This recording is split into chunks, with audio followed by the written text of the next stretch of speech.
Era un martes por la tarde normal, o al menos eso parecía. Yo estaba en mi apartamento aquí en Santiago, como casi siempre, intentando conectarme a la VPN del trabajo. Era mi rutina de siempre. Aunque ya era tarde, me gustaba revisar el monitoreo nocturno, asegurarme de que todo estuviera en orden antes de que la mayoría del equipo entrara. Era una costumbre, casi una religión para mí después de tantos años. Pero esa tarde, la pantalla de mi portátil se quedó en blanco. Luego, en lugar de la conexión habitual, apareció un mensaje de error genérico. Credenciales inválidas, decía. Fruncí el ceño. Pensé que era un fallo temporal de la red, o quizás un problema de autenticación que la gente de TI arreglaría rápido. Cosas que pasan. Intenté de nuevo, una y otra vez. Nada. El mismo mensaje. Empecé a sentir una punzada rara en el estómago. No era un simple error. Dejé de intentar con la VPN y por alguna razón revisé mi correo personal. Y ahí estaba. Un email de recursos humanos. El asunto. Comunicado importante. Reestructuración operacional. Mi corazón se hundió hasta los pies. En ese momento, supe que algo andaba muy mal. El correo era frío, impersonal. Ni una palabra de agradecimiento, ni un «lo sentimos». Solo un párrafo corto, muy corto, que me informaba que mi posición había sido reestructurada fuera de la organización, con efecto inmediato. Sin aviso previo, sin una reunión, sin una despedida formal. Simplemente, mis accesos habían sido revocados y mi puesto había dejado de existir. Así, de la nada. Yo, Clara Hernández, ya no era parte de la empresa. Sentí una mezcla de incredulidad y un golpe helado. ¿Reestructurada? ¿Así? ¿Por correo? Intenté llamar a un par de colegas cercanos en soporte, gente con la que había compartido noches enteras depurando problemas. Sus llamadas iban directamente al buzón de voz, o eran respondidas con un «no puedo hablar ahora», en voz baja, casi susurrando, antes de colgar. El silencio de ellos me dolió casi tanto como el correo. Era un silencio absoluto, pesado, como si nadie quisiera reconocer lo que había pasado. De repente, una conversación con Ignacio, el CEO, me vino a la mente. Había sido hace semanas, algo casual en el pasillo. Él estaba muy entusiasmado, hablando de la maravilla de la automatización y cómo pronto seremos tan eficientes que el factor humano será casi simbólico en ciertas áreas. Yo, ingenua, pensé que se refería a las tareas repetitivas, a lo monótono. Nunca, ni en 1.000.000 de años. Pensé que se referiría a mí, a mi trabajo, a mi equipo. La ira inicial fue una punzada rápida, hirviente, que me recorrió el cuerpo. ¿Años de dedicación? ¿De solucionar problemas a altas horas de la noche? ¿De ser el bombero del sistema, el que siempre estaba ahí para apagar los fuegos que nadie más veía? Reducido todo a un correo electrónico sin rostro, enviado por alguien que ni siquiera me conocía. Esa ira se disolvió rápidamente, dejando un vacío profundo, una sensación de traición que me apretaba el pecho. Me quedé sentada, mirando la pantalla en negro de mi portátil. El dolor era un nudo en mi estómago, pesado y frío. Pero de repente, en medio de toda esa oscuridad, una idea helada se abrió paso en mi mente, como un rayo de luz en una noche sin luna. Recordé el cron job crítico, ese que ejecuta el script de mantenimiento diario y la sincronización de bases de datos, esencial para la estabilidad de toda la plataforma. Un script que yo misma configuré. Y lo más importante, usa mi clave API, mi clave personal, la mía, para acceder a ciertos microservicios de terceros. En ese instante, me di cuenta de la magnitud de la imprudencia de Ignacio y de la gente de RRHH. Por primera vez desde que leí el correo, una calma cruel me inundó. No había un plan todavía, no. Era solo una fría constatación. Ellos piensan que todo está automatizado.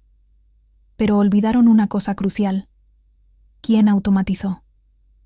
Me quedé sola en mi apartamento, el correo de despido aún abierto en la pantalla de mi portátil. Esa calma cruel que me había invadido al pensar en el cron job fue solo un momento, un destello. Después, la conmoción inicial se disolvió y dejó paso a una tristeza profunda, una amargura que me llenaba la boca como un sabor metálico. Me sentía vacía, como si me hubieran arrancado algo de dentro. Empecé a recordar. Años dedicados a esa empresa. Pensé en mi trayectoria, desde que entré como una ingeniera junior, recién salida de la universidad, llena de ideales y con ganas de comerme el mundo. Me veía a mí misma, con la mirada brillante, creyendo en cada palabra que me decían sobre el futuro de la compañía, sobre el impacto que tendríamos. Poco a poco, me fui convirtiendo en la columna vertebral invisible del equipo de soporte. Invisible, sí, porque mientras otros brillaban en las reuniones con clientes o presentaban innovaciones, yo era la que hacía que todo eso funcionara. Me vinieron a la mente noches sin dormir, depurando código hasta el amanecer porque un cliente crítico tenía un problema. Fines de semana enteros sacrificados, encerrada en la oficina o conectada desde casa, para implementar actualizaciones que no podían esperar o resolver emergencias que, si no se atendían, habrían significado pérdidas millonarias para la empresa. Era la bombera oficial, la que apagaba los fuegos que nadie más veía venir o que nadie más sabía cómo controlar. Y luego estaba Ignacio. Y los otros directivos. Me acordaba de las veces que se llevaban el crédito por ahí. La estabilidad de la plataforma. Subían al escenario, presentaban gráficos impecables, hablaban de una infraestructura robusta. Pero la realidad era que esa robustez se basaba en mis parches, en mi monitoreo constante, en mi conocimiento de cada esquina y cada cable de ese sistema. Recordaba haber advertido sobre dependencias críticas, sobre la necesidad de redundancia, sobre una gestión de credenciales más robusta. ¿La respuesta? Siempre la misma. Es muy costoso, Clara. O demasiado complejo, simplifiquemos. Y yo, como siempre, encontraba la manera de que funcionara, a veces con soluciones que solo yo entendía del todo. Hubo momentos de orgullo, claro, como cuando migré toda la base de datos sin un solo minuto de downtime. Nadie se dio cuenta, todo siguió funcionando. O cuando resolví una crisis de seguridad mayor que, si se hubiera hecho pública, habría hundido la reputación de la empresa. La gerencia ni se enteró de la magnitud del problema, solo vieron que todo siguió bien. Yo me sentía bien por haberlo logrado, por haber protegido la empresa. Pero ahora, sentada aquí, sola, me preguntaba si toda esa dedicación había valido la pena. Mis amigos y mi familia siempre me decían que me tomara un respiro, que pusiera límites. Clara, no puedes vivir para trabajar, me decían. Pero yo creía en el proyecto, en la promesa de crecimiento, en la idea de que estábamos construyendo algo importante. Y creía en mi equipo, aunque ahora me sentía completamente aislada de ellos. El silencio de mis colegas, ese no puedo hablar ahora, en voz baja, me golpeaba aún más fuerte que el propio correo de despido. Nadie levantó la voz por mí. Nadie notó mi ausencia cuando mis accesos se cortaron. Soy tan insignificante que nadie se atrevió a preguntar. Me sentía borrada, como si nunca hubiera existido, como si mis años de esfuerzo simplemente se hubieran desvanecido en el aire. Era una sensación de vacío que dolía más que la ira.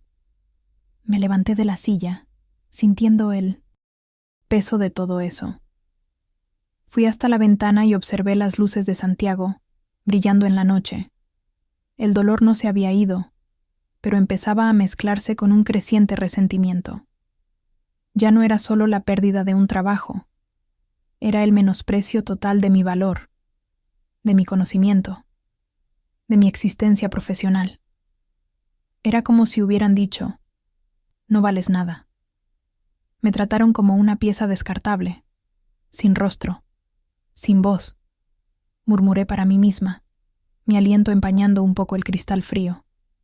La tristeza no había desaparecido, pero se estaba endureciendo dentro de mí. Se estaba transformando, lenta pero seguramente, en algo mucho más frío y decidido. La noche del despido se hizo interminable.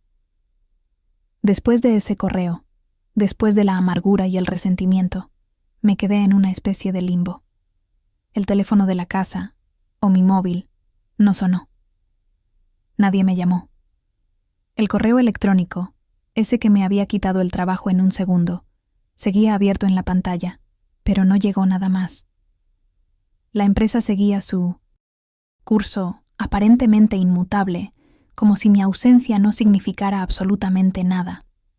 Y eso, quizás, fue lo que más me dolió después de la traición. Los días siguientes fueron extraños. Me levantaba, hacía café, miraba por la ventana. La rutina de mi vida personal seguía, pero la parte laboral, esa que había ocupado la mayor parte de mis pensamientos y mi energía durante años, simplemente no existía. Era un vacío. Sentía la tentación, una y otra vez, de agarrar el teléfono, de llamar a alguien. A Ignacio, quizás, aunque la idea me revolvía el estómago. Quería exigir una explicación, señalarles el error garrafal que habían cometido al pensar que podían prescindir de mí así, sin más. Quería decirles, se están equivocando, esto no va a funcionar sin mí. Pero cada vez que la mano se acercaba al teléfono, me detenía. ¿Para qué? ¿Para que Ignacio se riera de mí, pensando que yo estaba desesperada? ¿Para que me dijera que olvidé alguna credencial, como si fuera yo la responsable de su ceguera? No, no valía la pena. La humillación de ese correo ya había sido suficiente. No les daría el gusto de verme mendigar o suplicar. La indignación, esa punzada inicial de ira, se había transformado. Ya no era una furia descontrolada que me hacía querer gritar. Se había vuelto una fuerza diferente, más fría, más contenida. Era una calma helada. La humillación que sentía, ese desprecio hacia mi trabajo y mi persona, se estaba convirtiendo en una resolución silenciosa, pero firme. Recordé una frase de mi abuela. Ella siempre fue una mujer muy sabia, con pocas palabras, pero muy certeras. A veces, Clara, me decía, la mejor venganza no es hacer ruido, no es gritar. A veces, es dejar que el ruido de los demás los consuma, dejar que se ahoguen en su propio caos. En ese momento, sentada en mi sofá, mirando el techo, esas palabras resonaron con una claridad que me heló la sangre. Empecé a analizar la situación, pero esta vez, no desde la emoción. Me despojé de la tristeza, del resentimiento, de la ira. Lo vi como un problema técnico, como uno de esos rompecabezas complejos que tanto me gustaba desentrañar en el trabajo. Ignacio y los directivos creyeron que la automatización era perfecta, que yo era redundante, una pieza que podían quitar sin que la máquina dejara de funcionar. Bien, ella les mostraría la diferencia. Les mostraría la diferencia entre una automatización bien hecha y una que dependía de una persona, una que dependía de mí. Les mostraría la diferencia entre una máquina que hace un trabajo repetitivo y un sistema que necesita autonomía, un sistema que respira, que vive, que necesita ser alimentado y cuidado por alguien que lo entiende de verdad. Mi decisión no era sabotear. No iba a mover un dedo para dañar la empresa. Eso no iba conmigo. No iba con mis principios. Mi decisión era mucho más simple y a la vez mucho más devastadora. Simplemente no existiría para ellos. Mi ausencia, mi silencio, sería la herramienta. Me di cuenta de que mi verdadero poder, ese que ellos habían subestimado, no residía en lo que yo hacía activamente cada día. No era solo el código que escribía o los problemas que resolvía. Mi verdadero poder residía en lo que yo impedía que fallara, Era mi conocimiento tácito, mi intervención silenciosa en los momentos críticos, mi capacidad para prever los desastres antes de que ocurrieran. Era mi presencia lo que mantenía todo a flote. Y ahora, esa presencia se había ido. Cerré los ojos. La tristeza y la impotencia que me habían abrumado desde el despido se habían desvanecido por completo. En su lugar, sentía una claridad gélida. Ya no era la ingeniera herida, la mujer traicionada. Era la estratega. Era la que observaba el tablero de ajedrez corporativo desde fuera, viendo cada pieza, cada movimiento que ellos harían, y sabiendo ya el resultado. No voy a levantar un dedo, pensé, la voz firme y clara en mi mente. No voy a llamar, no voy a advertir, no voy a suplicar. Dejaré que el sistema haga mi trabajo. Dejaré que hable por mí. Y cuando hable, será ensordecedor. Será un grito que no podrán ignorar. La decisión estaba tomada. No habría más llamadas, no más súplicas, no más advertencias. Solo el silencio. Mi silencio. Un silencio que sería mucho más ruidoso que cualquier protesta. Con esa decisión ya tomada, esa calma gélida asentada en mi interior, no me puse a planificar de la forma tradicional. No salí a buscar pruebas, ni a armar una conspiración. Mi planificación fue más bien una auditoría mental. Me senté en mi sillón, cerré los ojos y empecé a repasar, pieza por pieza, todo el sistema.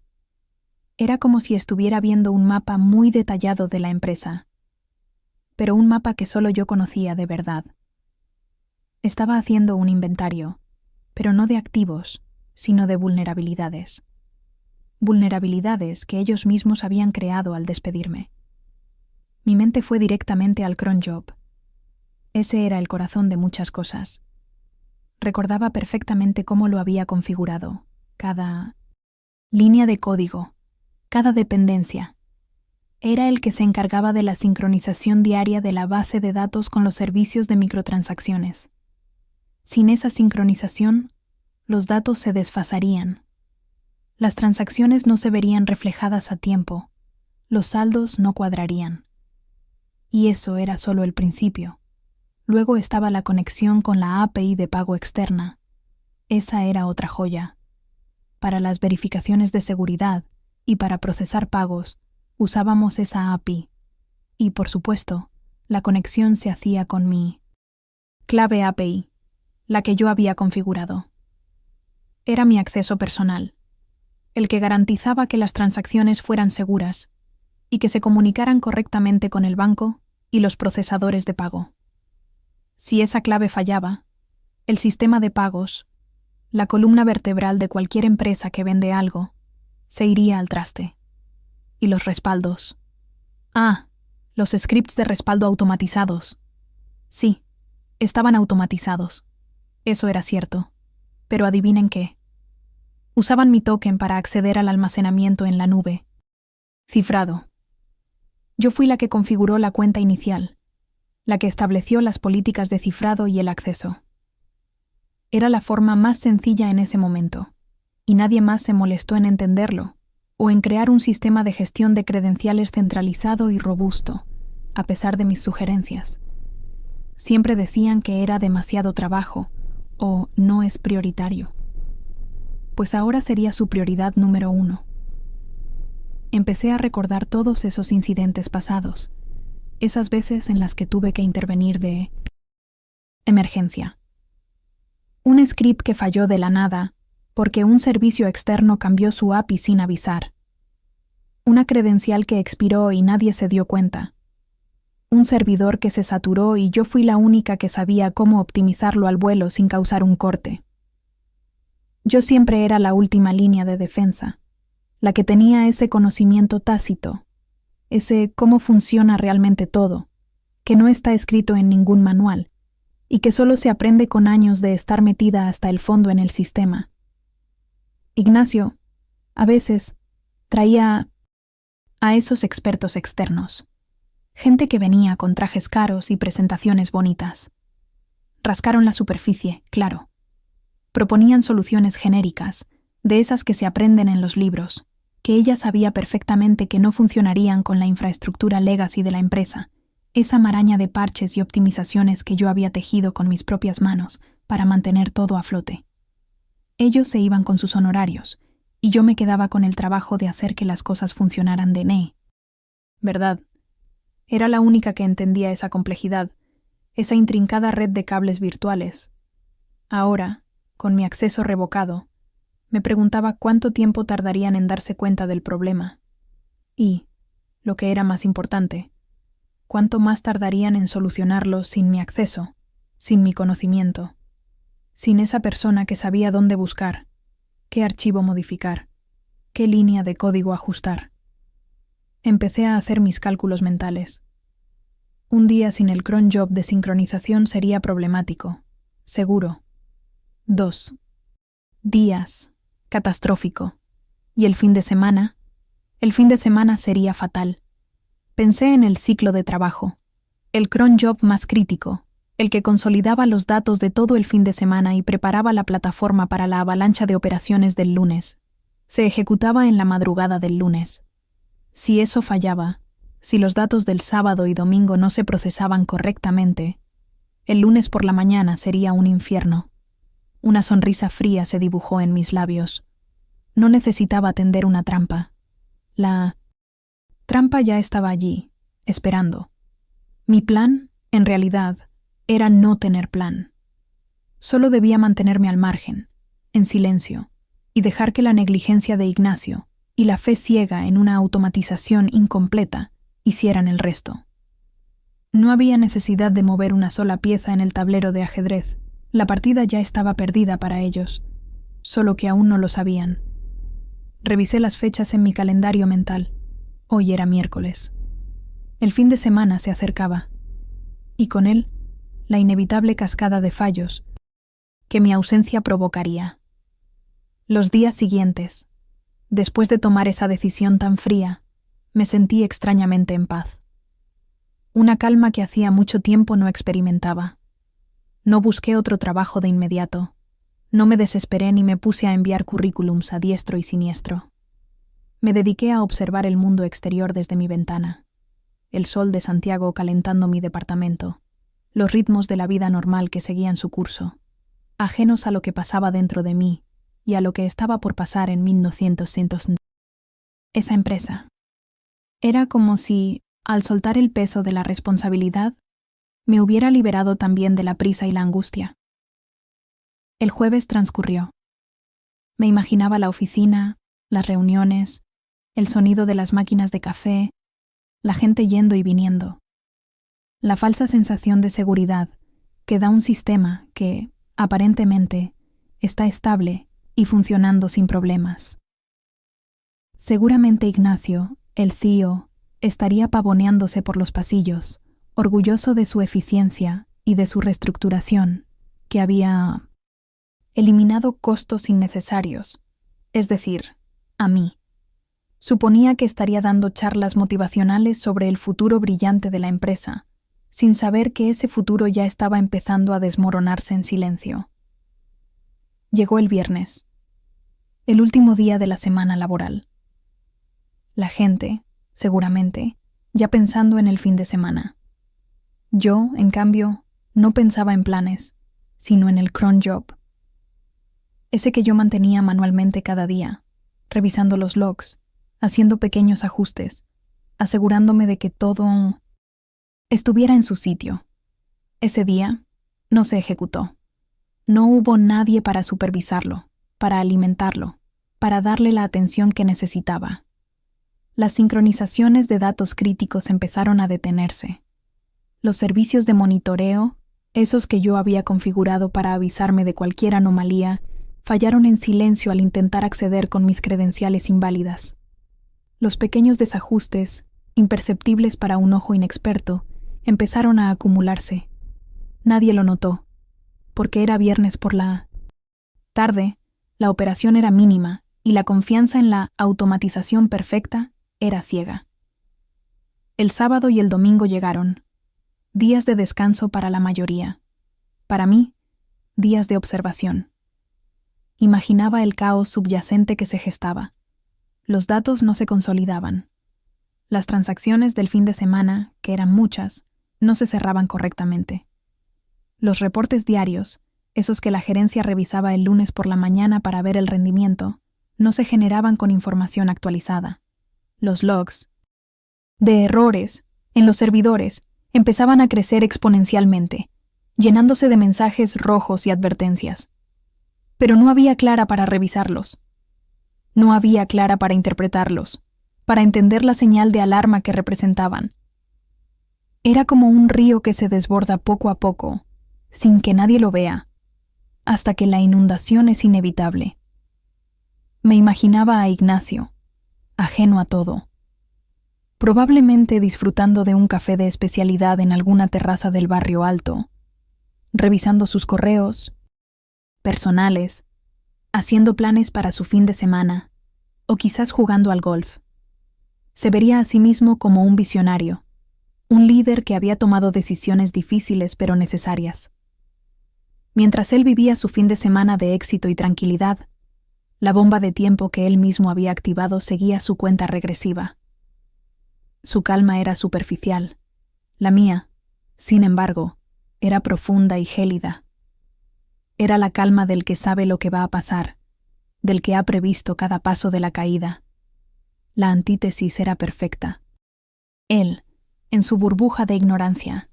Yo, en mi departamento, observando el reloj, sintiendo cada minuto que pasaba, sabiendo que cada instante de su despreocupación era un clavo más en el ataúd de su automatización. No había prisa. La paciencia era mi mejor aliada. No había necesidad de intervenir.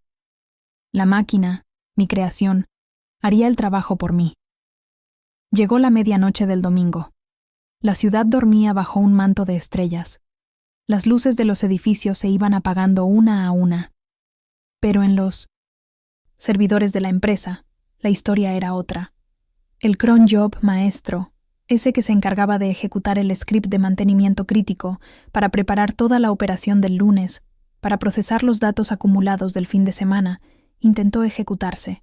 Falla, una y otra vez. Los sistemas dependientes, que esperaban esos datos actualizados para funcionar, empezaron a colapsar en cascada. Eran incapaces de obtener la información necesaria, incapaces de comunicarse con los servicios externos, esenciales porque mis credenciales ya no existían para ellos. Lo que había sido un pequeño desajuste, ahora era un muro infranqueable. Silencio. Susurré a la oscuridad de mi habitación, mi voz apenas audible. El sistema ha empezado a hablar. El jaque estaba en marcha. El lunes por la mañana llegó. Para mí, a diferencia de otras semanas, fue diferente. Me desperté sin esa urgencia que me había acompañado durante años, sin el pitido de las alertas en mi cabeza o la sensación de que tenía que estar conectada antes de que el mundo se pusiera en marcha. Me levanté. Preparé un café con calma, ese que siempre me tomaba apurada, y me senté tranquilamente frente a la ventana, observando la ciudad despertar. Era un día como cualquier otro, pero para mí era el inicio de algo muy distinto. No pasó mucho tiempo hasta que las consecuencias empezaron a explotar. No fue un estallido, sino una cascada de eventos que se hicieron públicos de inmediato. Primero, los clientes. Empezaron a inundar las redes sociales con quejas, sus mensajes de «no funciona» y «¿qué está pasando con la plataforma?» aparecían por todas partes. Luego, las líneas de soporte de la empresa, que yo sabía que estaban diseñadas para atender consultas sencillas, debieron colapsar. La plataforma, esa que yo había mantenido a flote durante tanto tiempo, simplemente no se levantaba. Los servicios principales, los que generaban ingresos, estaban inactivos. Era un caos visible para cualquiera que intentara usar la aplicación o la web. Me imaginaba el pánico en la oficina. El equipo de TI, que ahora sabía que era mayormente junior, o gente que no tenía el conocimiento profundo de la base del sistema que yo sí tenía, Debía estar corriendo de un lado a otro. Ignacio, seguramente, estaría exigiendo soluciones, con la cara roja de furia, pero sin entender la raíz del problema. Él siempre fue bueno para las presentaciones y las frases de motivación, pero nunca se ensució las manos con el código o la arquitectura. Real. Para él, todo era un botón que debía funcionar. Pensé en esos ingenieros, intentando depurar el problema. Probablemente se toparon rápidamente con el error de autenticación, el que señalaba que mi clave API ya no era válida.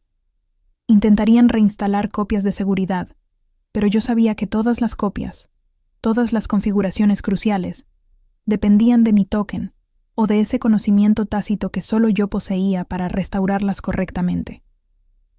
Era un ciclo vicioso de intentos fallidos.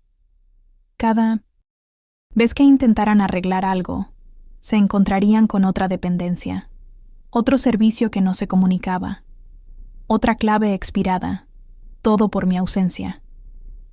Estarían dando vueltas en círculos, ahogándose en la complejidad que yo había mantenido simple con mi trabajo diario. La situación no tardó en escalar. La junta de inversores, que siempre estaba atenta a los números y a la reputación, no tardó en ser alertada.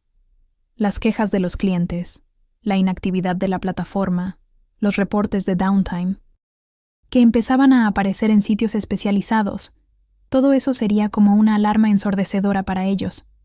Convocaron una reunión de emergencia, eso era seguro. Las pérdidas monetarias empezarían a acumularse exponencialmente. Cada minuto que la plataforma estaba caída, era dinero que se perdía, clientes que se iban, contratos que peligraban. La reputación de la empresa, construida con tanto esfuerzo, y mi trabajo invisible, se desplomaba a una velocidad vertiginosa. Desde la distancia, yo lo desinteresó. Monitoreaba todo. No activamente, no me metía en sus servidores, claro que no. Pero revisaba las noticias del sector, leía los comentarios en redes sociales, consultaba los reportes de downtime de esos sitios que miden la salud de las plataformas online. Y ahí estaba. Veía cómo la empresa de Ignacio se desmoronaba en tiempo real, pieza por pieza. La calma cruel que había sentido se transformó en una satisfacción helada. No había alegría ruidosa, no había un grito de triunfo, solo una profunda, fría satisfacción. Ellos me despidieron en silencio, pensé, mientras tomaba un sorbo de mi café, y el silencio fue mi venganza. Me imaginé a Ignacio, con la cara roja de furia y frustración, siendo confrontado por los inversores. Exigirían explicaciones, y él no tendría ninguna. ¿Cómo iba a explicar por qué su automatización perfecta había fallado tan catastróficamente? Él, que había pregonado la eficiencia y la reducción del factor humano, ahora se encontraba con que ese factor humano era precisamente lo que mantenía todo en pie. Esos expertos externos que había contratado en el pasado, con sus trajes y sus discursos vacíos, tampoco tendrían respuestas. Estarían tan perdidos como él, porque ellos nunca se habían molestado en entender la verdadera complejidad del sistema. La empresa estaba al borde del colapso. Era evidente. La destitución de Ignacio era inminente, casi un hecho. La justicia, esa que a veces tarda en llegar pero que siempre lo hace, había golpeado. Una justicia kármica, silenciosa y técnica, que no necesitó de mis manos para actuar. Había golpeado con la fuerza de un terremoto digital, sacudiendo los cimientos de lo que él creía haber construido. Y todo, por un simple correo electrónico. Días después de todo ese caos, mi teléfono, que había permanecido mudo durante tanto tiempo, finalmente sonó. No era Ignacio, por supuesto. Era un número desconocido, pero el prefijo era de una oficina. Respondí con cierta cautela. Al otro lado, una voz formal. Y con un tono de urgencia, se presentó como un socio principal del grupo inversor. No perdieron el tiempo con rodeos. La llamada fue directa al grano. Los inversores habían despedido a Ignacio. Eso no me sorprendió para nada. Habían realizado una auditoría forense rápida, casi una autopsia técnica, para entender por qué la plataforma había colapsado de forma tan espectacular. Y, como era de esperar, habían descubierto la dependencia crítica del sistema con mi conocimiento y con mis credenciales. La verdad técnica, esa que yo sabía que saldría a la luz, ahora era innegable. La persona al otro lado del teléfono sonaba genuinamente impresionada, no solo por la magnitud del desastre, sino por la magnitud de mi impacto, logrado precisamente por mi ausencia. Fue un impacto silencioso, pero devastador. Y entonces llegó la oferta.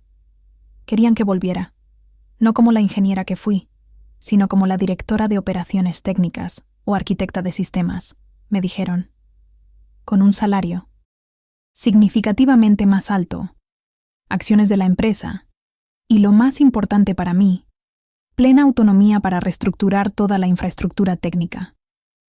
Mi primera tarea, me explicaron, sería restaurar el sistema que yo, con mi silencio, había dejado caer. Sentí una punzada de satisfacción, pero no hubo un ápice de emoción triunfalista en mi voz cuando acepté. No había necesidad de restregarles el fracaso de Ignacio. El sistema ya lo había hecho por mí, de la forma más elocuente posible.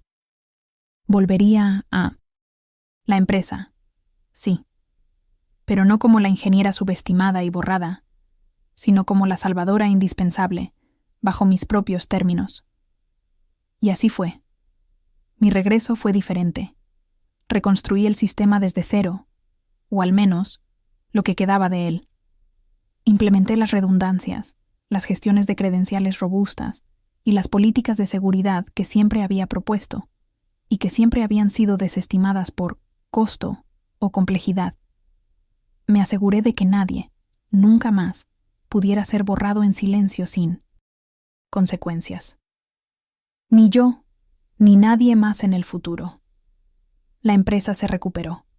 Costó, claro, pero bajo mi liderazgo técnico, se hizo más fuerte, más resiliente. Ignacio se convirtió en un recuerdo lejano, una anécdota, un ejemplo de lo que sucede cuando se confunde eficiencia con deshumanización, cuando se piensa que las personas son solo números en una hoja de cálculo. Ahora, cuando miro hacia atrás, a veces pienso en lo increíble de todo esto.